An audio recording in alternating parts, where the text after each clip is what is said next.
Due to my immaculate time management skills, I have to edit 2 videos before the 2nd of October, which is definitely going to be fun. Anyway, some context for this video properly stood since I have yet to say it on this channel. I really like Monster High. G3. And I fully blame this fucker for igniting that obsession. I sat down and watched the show relatively recently and absolutely loved every second of it, especially a certain episode which we'll get into eventually. There are new episodes of this show dropping October 2nd, and I'd really prefer this video not be outdated before it even comes out. FYI, I'll most likely make a part 2 to this video in maybe November? Whenever season 1 properly finishes. Especially since I've heard that new episodes are being released every weekday in October. Yeah, but yeah, that should be enough context. Now about these entries, I tried to keep them brief and as to the point as I possibly could, but yeah, I definitely failed at that goal. Anyways, that's enough intro, let's start the video. Oh, and also, I just want to say that I'm not going in depth as to what happens in the episode. Honestly speaking, I recommend you watch the episodes yourself, just because they're genuinely just a fun ride to sit through. If you can watch the episodes as they're airing on TV, that's absolutely preferred. That, and also, since this is the internet, I feel the need to say this. These are just my opinions, and I do not expect everyone to agree with everything I say. So, yeah, now that's enough preamble. Enjoy. Honestly, a very good first episode. It does a great job doing what it should, being an introductory episode. There's just one problem though. The scene where Frankie introduces themselves and states their pronouns are they, them. Nothing wrong with that, but my gripe is the part where Claudine introduces herself. She never even says what its pronouns are. For fuck's sake, it's 2023, 2022 when this episode dropped. People can use anything now. What are Purr's pronouns? Fucking he, him, she, her, they, them, the... Here? What the fuck even are these? Alright, jokes aside, I love this episode. It introduces the characters, the school, and hell, even these guys which you see again later. It's just a very good intro to the series. Not much else to say. Alright, so real quick, I heard the show might potentially be airing on Nick Jr.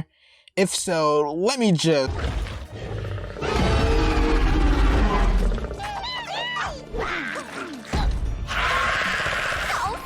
Yeah. Definitely Nick Jr. friendly. Okay, jokes aside, I liked this episode. I found it kind of funny how Draculaura gave a whole speech about how witchcraft is bad, and then it's revealed that she practices witchcraft. That's just one scene that I want to show real quick. This witch will cast a spell. Living foods go to sleep. This line single-handedly had me wishing this show wasn't on Nickelodeon of all places. Also, this part near the end of flashback scene was really sweet. Just one actual complaint though. How the hell did Draculaura not hear Torali's loud ass self outside her door? If Torali can hear Draculaura, you'd think it'd also work the opposite way around. Draculaura should also be able to hear Torali. But other than that, this was a pretty nice episode. Absolutely love Frankie. They're pretty much responsible for most of the funny parts, and not only this, but pretty much most episodes so far. Okay, I can't really find another place to put this clip or this comment, and a scene from this episode reminds me of it the most, so fuck it. So, a bit of context, one of my IRL friends grew up on previous iterations of Monster High and hasn't seen G3. You know, I am literally the exact opposite. I've never properly heard of the show until my friend started posting about it and slowly got me interested. Gen 3 is the only iteration I've known. So, on the 29th, whilst I was in class, the topic of Monster High came up because I was working on the script for this very video, and then I started showing her how many things have changed in Gen 3. Her reaction to Draculaura was, and I kid you not, I quote, "Why did they make her look like an e-girl?" And just this single line Who was cursed? has me thinking about that in full effect. And not gonna lie, I kinda see it. Anyways, enough of that distraction. This was a pretty good episode. I feel like the concept was very creative. I love the idea of using Frankie's brain pieces to progress the plot, and also I absolutely fucking love the overall lesson. I don't really mention the lessons in this video. The only reason I'm doing so now is because holy fuck, this is still something I struggle with even today. To this day, I still hate myself for making mistakes. But hell, sometimes you just need to accept that it's fine. We're human, practically prone to making mistakes. Anyways, that shit aside. Oh yeah, I almost forgot to mention, Watzie did an absolute ball of joy and I love him so much, he literally deserves the world. Good episode.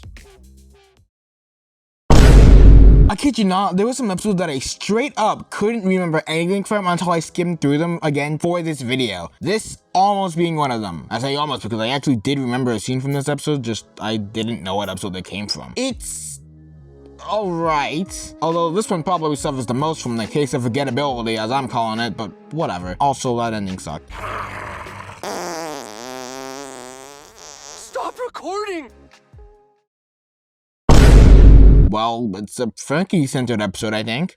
We don't exactly have much of those. They're pretty much the best and funniest part of this episode. I will say I do like the ongoing gag about Cleo constantly having a bad ID picture though. That's really about it. Solid episode, just not much to say about it. That chant at the beginning is absolute fire and it single-handedly souls in this episode. Monster high, we can't be beat. Dear belong, get on your feet. Bird boss, tentacles, whatever. Anyways, yeah, we have another episode about Toralei being an annoying fuck. Yay! Also, I get it, this school cares more about a student doing witchcraft due to how forbidden it seems to be, but like, if the students did believe Toralei when she said that Draculaura was a witch, aren't they gonna find it a bit weird how Toralei, and probably Laguna, because I know for a fact that Toralei would drag her into this as well, were snooping around Draculaura's dorm? And yes, you could make the argument that Toralei was just walking by and happened to hear her talk about witchcraft or whatever the fuck went down, but then how would she justify staying there and eavesdropping? Does all this matter? No, the school probably would have just expelled Draculaura instantly upon hearing a syllable of the word witchcraft and boom, it would have been done. Does this still annoy me though? Kind of. Anyways, long as ramble aside, this episode was fine. I do like the arc of Laguna finally starting to stand up for herself. I also like the part where it was revealed that she was responsible for hiding Draculaura's witch lair. And the very ending was pretty funny. That's about it really. I mean, hey, I remember this one existed. Not bad. I did like some of the humor this episode had. Impressively, the gag of Claudine being made up of entirely fur didn't get it old, despite being done like twice or 3 times in this episode. And I really liked this scene near the ending. Not only were the action bits really fun to watch, but I also just enjoyed Howleen as a character and how she was there for Claudine. I don't really have much to say past that point. Okay, I am being as honest as I can right now. I straight up can't think of anything to say regarding this episode. Like deadass, even after skimming through it, I got like nothing to say. The most I can say is that A, we got a Deuce-centered episode. B, due to that last one, I expected this episode to be bad, which made me surprised when it turned out to be better than I expected. And C, this episode is not that bad. Other than that, I don't really have anything else to say. This episode sort of just exists. You know, I actually really like this episode. It's honestly really nice seeing a Cleo and Claudine episode. Not really something we get often. Ironically though, it's Cleo and Claudine that ended up being a tad bit annoying, but honestly I can forgive that. Also, that ending is the definition of ship teasing and I absolutely hate it. Jokes aside, this was a fun episode to sit through, and I seriously hope we get to see more episodes between Claudine and Cleo at some point. Hell, I bet even Draculaura and Cleo could make for a cool episode. Can I just say something? I absolutely fucking love this story arc of trying to find out what happened to Claudine's mom. It is genuinely one of the most intriguing and exciting things this show has going for it. The reveal that she has a brother that not even her dad knew she had was honestly really sweet. Claude as a character in general is also really nice. I like how you can tell he's related to Claudine, but he's also simultaneously his own character as well. Easily one of my favorite episodes. Seriously can't wait for more parts of this arc. Unrelated, but I am unreasonably mad because of how Claude's name is spelled. I thought it had a fucking U in it. I hate the title, it is such a tongue twister. I love this episode. I really like the small moments between Draculaura and Abby. It sucks that Draculaura was a bit annoying this episode though, but honestly, I can get past it, since at the very least, it was only for a section of this episode and not the entire thing. Unlike an episode from some other piece of media that I hate. And she actually apologized, unlike an episode from some other piece of media. I really liked the ending speech to Abby's mom, and also that song in the end was catchy. Great episode. This was another episode that I couldn't remember anything about until I skimmed through it. This is where Draculaura literally almost dies, I think. Yeah, even after skimming through it, I can't really say much. It's fine. I will say I did like Claude. That's about it. The first episode containing proof that Frankie and Cleo are as straight as a circle, and Cleo as a sister. Great. I'll give it this. I love this scene. You know, it'll be fine, as long as she doesn't touch any of the irresistible sparkling jewels. She went there specifically to touch the irresistible sparkling jewels, didn't she? Yeah, 100%. But other than that, not much else to say. I do like the progress boost in trying to find Claudine's mom though. That arc will genuinely have me interested, even if it fucking lasts forever. Didn't even know a kind of Watzie-centered episode could exist, but hey, it does, so I love him. I also really like the montage bit. That's pretty much it. I can say I like this gag. Maybe a little farther?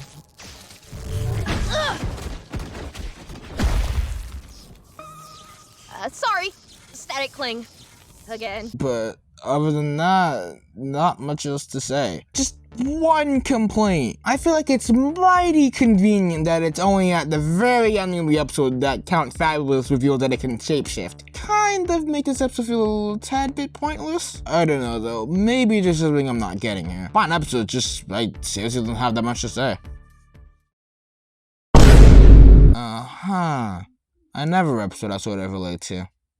Great, I do really like the moral that you shouldn't bottle up your feelings, and that's really it. Man, what is with these episodes that I have like nothing to say about? Finally, I have something to say for. A, how and why did they manage to make Claude kind of annoying? And B, this is the 4th episode after Claude's initial introduction and they already try to kill him. That's a new record. Yeah, that's pretty much all I had about this episode. Man, I hope this streak of short entries doesn't continue. Well, it didn't continue. That's great. Yeah, this is easily my favorite episode of the ones available so far.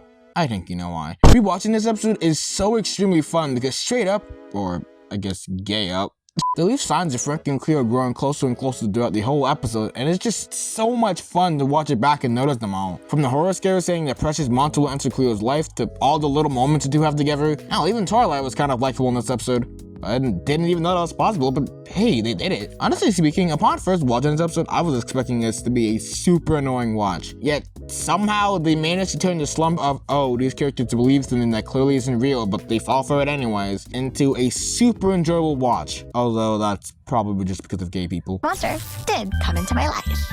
Like, more into my life. Great episode. 100% my favorite. No contest. Also, before this segment ends, I just like to bless you with this frame.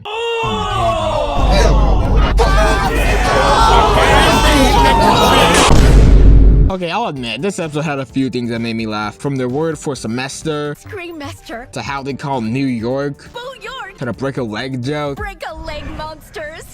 Not my favorite saying. Just little things like that severely upped my enjoyment in this episode. And don't get me wrong, it isn't that I disliked it, it's just that I initially thought this episode was kind of forgettable and I originally didn't have much to say about it. I do really like how Gulia managed to take her brain freeze and turn it into something that worked for what she needed it to work for. Solid episode, albeit slightly forgettable. And we're introduced to my favorite character. Twilight could literally have my entire fucking soul if she wanted it. Literally, you can just tell me a character has autism, and if the representation is done in a way that isn't either annoying as fuck or just outright bad, that character will immediately become one of my favorites. It's just nice seeing representation done correctly. Also, that shit Creepover montage is absolutely fucking adorable. Also, I absolutely fucking love this scene. Laura, wait! I can stop the bookworm.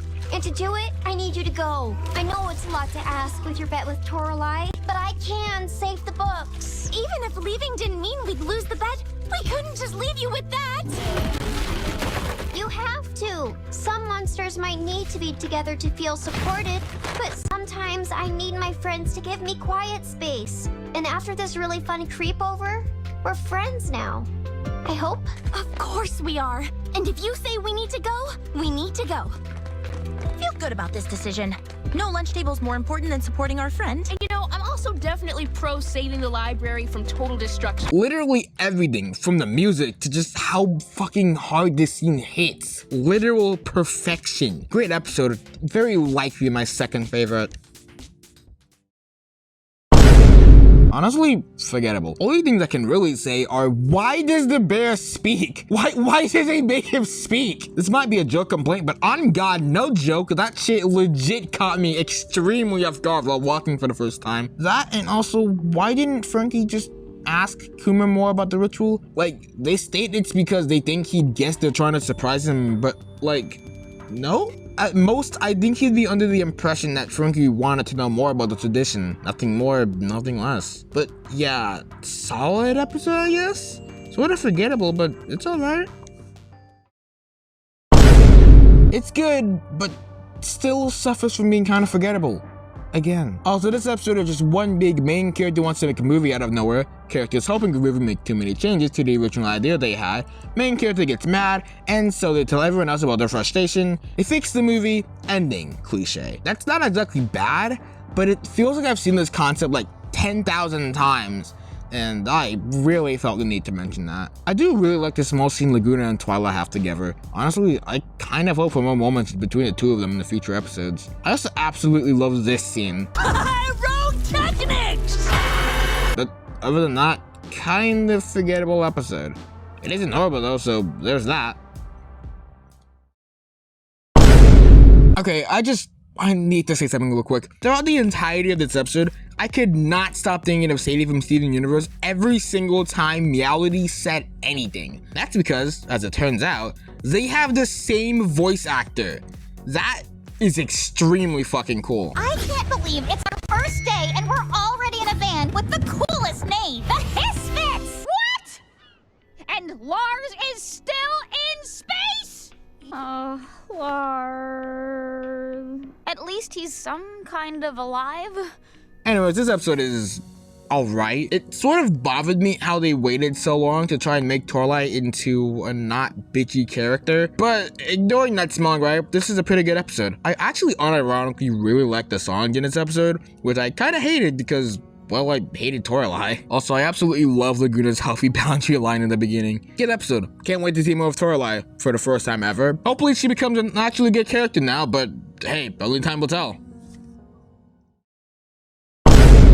And that's about it. Thanks for watching till the end if you did, and hey, let me know if I should make more Monster High content. I'd definitely be down to make a video on a certain two characters. If you're curious, my favorite episode is without a doubt Horoscares. I seriously love these two, and I hope we get more of them in the new episodes. This favorite is kind of hard to choose since I never outright hated or hell even disliked an episode, but if I had to choose, probably Creature Clash. I don't know, the conflict just felt kind of unnecessary. So yeah, that's the end. Thanks again for watching. Kiyosaki is real and 1000% canon, and have a great day.